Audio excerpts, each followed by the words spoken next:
கண்ணகியாக ஸ்ரீமதி, காவலாளிகள் ஜோதீஸ்வரன் மற்றும் கௌதம். நில், உனக்கு உள்ளே செல்ல அனுமதி கிடையாது. கையில் தனிச்சிலமுடன் ஆதி பிடி போல வடிவம் கொண்டு ஒருத்தி வந்திருக்கிறார் உன்னை சந்திக்க. சென்று உன் மனைவிடம் சொல்லுங்கள், உடனே சொல்லுங்கள். சொல்ல மாட்டீர்களா? விலகுங்கள். அரண்மனை காவலர்களை மீறி ஆவேச கோலத்துடன் உள்ளே நுழையும் நீ யார்? புறாவின் துன்பத்தை போக்கிய சிறிமனனும் அரண்மனை வாயில் மணி ஒலித்தது பசுவின் துயரை அறிந்து தன் ஒப்பற்ற மகனையை கேட்காலிட்டுக் கொண்ட மனுநீதி சோழனும் வாழ்ந்த பெரு புகழுடைய புகா நகரமே அங்கிருந்த ஊர். உன் முறையீடு என்னவோ?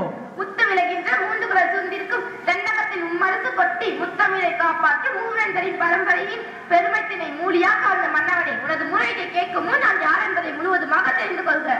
நீ யார்? கண்ணகி, கையில் தனிச்சிறப்புடன் வந்திருக்கும் கண்ணகி. நீதி வருவான் நெடுஞ்சொல்லினே துணிந்து உன்னைகள் துறைக்க வந்திருக்கும் கண்ணகி.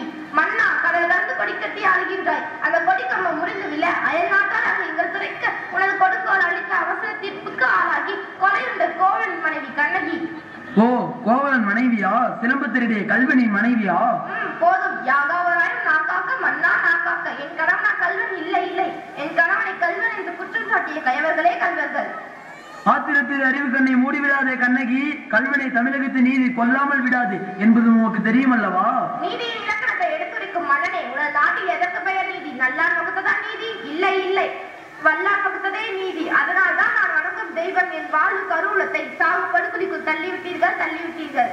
கொற்றவனே என்னை கொடு மண்டபத்தில் விசாரிக்க வர வேண்டிய வழக்கு கோயில் மண்டபத்தோடு முடிவானேன். குற்றம் சாட்டப்பட்டவரின் மறுப்புகளுக்கு மதிப்பளிக்கப்படாமல் கொலைவாளின் வேலை.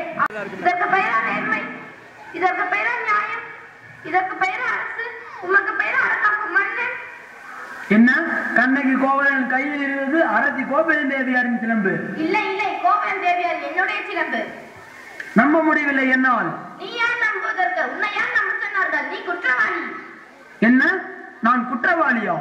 நீ குற்றவாளி. அதனால் தீர்ப்பளிக்கும் உரிமை உன் கையில் இல்லை. இதோ இங்கு இருக்கிறார்களே, இவர்களே நீதிபதிகள். இவர்கள் உரைக்கட்டும் தீர்ப்பு, நல்ல தீர்ப்பு கூறுங்கள். உன் வழக்கிற்கு ஆதாரம் என்னவோ? ஆதாரம் இதோ சிலம்பு. இதற்கு இணையான மற்றொரு சிலம்பை தான் என் மணவாளன் விற்க வந்தான். மாகாவிகள் அவனை கொன்று குவித்து விட்டார்கள். அப்படி என்றால் தேவியிடத்தில் இருக்கும் சிலம்பு? அவைகளில் ஒன்று என்னுடையது.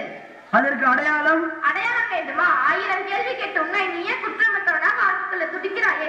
இப்படி ஒரு கேள்வி என் அத்தானை பார்த்து கேட்டிருந்தால் நீதி வலுவா நெடுஞ்செழியனே என்ற பெயரும் இல்லத்திற்கும் என் அத்தானின் உயிரும் தங்கியிருக்குமே. தேவியார் அணிந்திருக்கும் சிலம்பில் ஒரு சிலம்பு உன்னுடையது என்பதை மெய்ப்பித்து காட்ட முடியுமா? மெய்ப்பித்து என்ன பயன்? இருந்து போன என் கணவனை எழுப்பி தருவீர்களா? வெட்டுண்ட தலையை ஒட்டி தருவீர்களா? முடியாது உங்களால். ஆனால் ஒன்று, உயிர் போனதால் தொங்கிவிட்ட அத்தானின் தலையை போல உங்கள் தலைகளையும் தொங்க வைப்பேன். மன்னா, உன் மனைவியின் சிலம்பில் உள்ள பலர் முத்துகளா மாணிக்கங்களா? முத்துகள், அதுவும் கொற்கை முத்துகள். என்னுடைய சிலம்பில் உள்ளவை மாணிக்க பலர்கள். அப்படியா? எங்கே தேவி, உன் சிலம்பை கொடு.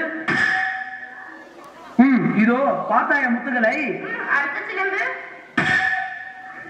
மாணிக்கங்களா? மாணிக்கங்கள் இல்லை, ரத்த துளிகள். தர்மத்தின் கண்களில் வருகின்ற ரத்த துளிகள். மன்னா, இன்னும் உனக்கு சந்தேகம் என்றால் இதோ என்னுடைய மற்றொரு சிலம்பு. ஓ, மாணிக்கங்களா? அமைச்சர்களே, அரும்பெரும் சான்றோர்களே, இதற்கு என்ன பதில்? தலை தொங்கி விட்டதா? நீதி கவிழ்ந்து விட்டதா? வாய் அடைந்து விட்டதா?